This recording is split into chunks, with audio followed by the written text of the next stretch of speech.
Dear student, welcome to the course Signals and System.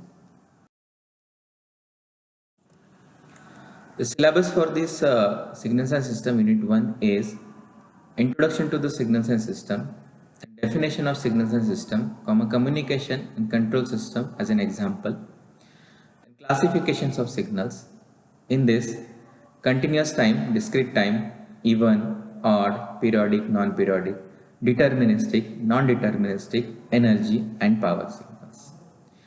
After that, operation on signals.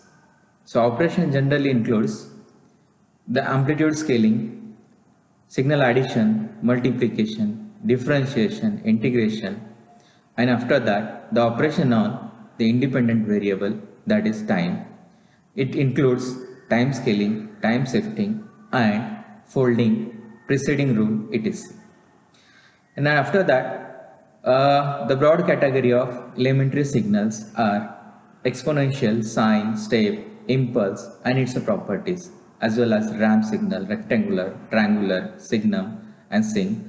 So we need to explain the all is a basic mathematical as well as graphical explanation. Okay, so this is a general idea about the unit 1.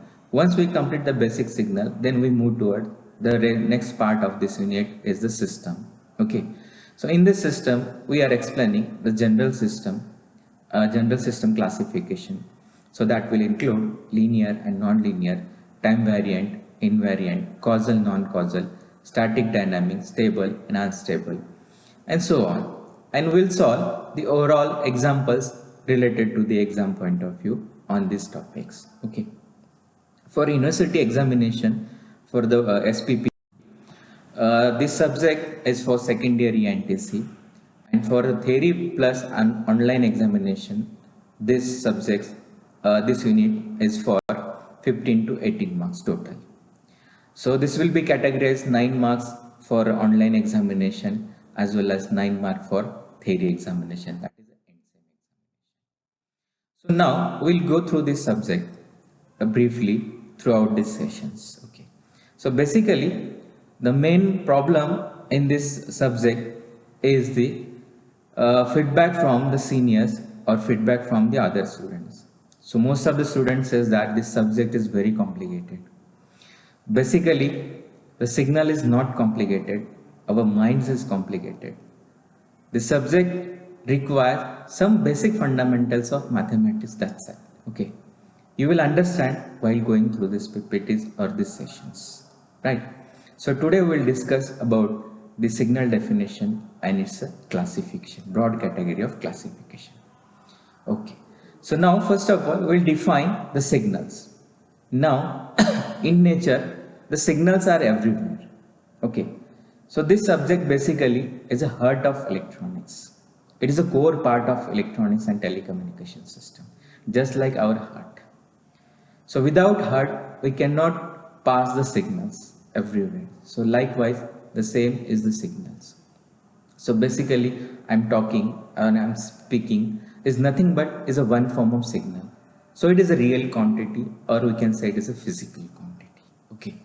So basically a signal is a physical quantity which contains some information and which is dependent on one or more independent variable, right? Independent variable. Generally the time is a variable for one dimensional signal and it can be denoted as f of t, that is function of t, or we can say s of t, or the relation between the continuous time, that is small t, and the discrete time small n is t equal to n into capital T. So it can be represented as x of nt. The signal may be real valued or complex valued. So what is meant by real valued? It has only the real signals, no complex or nothing else. In complex valued signal, generally it includes the amplitude as well as phase. So that's why it is called complex valued signal. For examples, we generally observe in network theory or any signals, that is voltage and current waveforms are in an electrical circuit. This is one type of signals, as well as speech signals, bird sound, etc. These are the examples of signals. As well as generally in hospital we will observe that electrocardiogram, that is ECG signal, sound signal, flow rates, and pressure variations. Okay, so this signal may be one dimensional, two dimensional, or multi-dimensional, or we can say one channel, two channel, or multi-channel signal. So what is mean by one dimensional means the signal depends on only one independent variable. This is known as one dimensional signal. And what is mean by multi-dimensional? If the signal depends on more than one independent variable, then this is known as multi-dimensional signal. As well as multi-channels means suppose for example the color television, the color video or color television. So it has three channels, that is red, green and blue.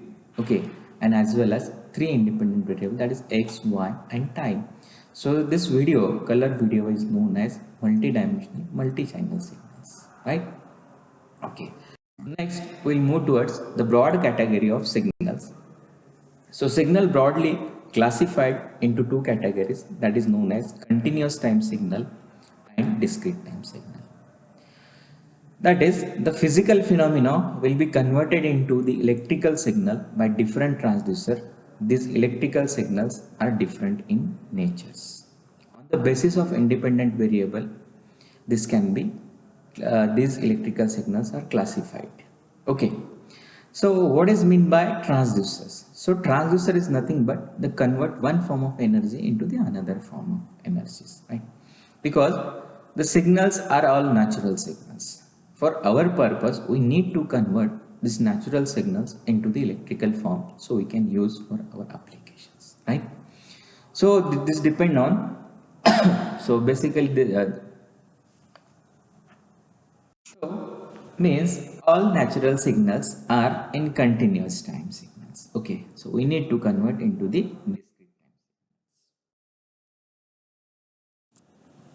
So now, what is the definition of continuous time signal? Is a signal which is defined at every instant of time over some time interval. This is known as the continuous time signal as shown in this slide.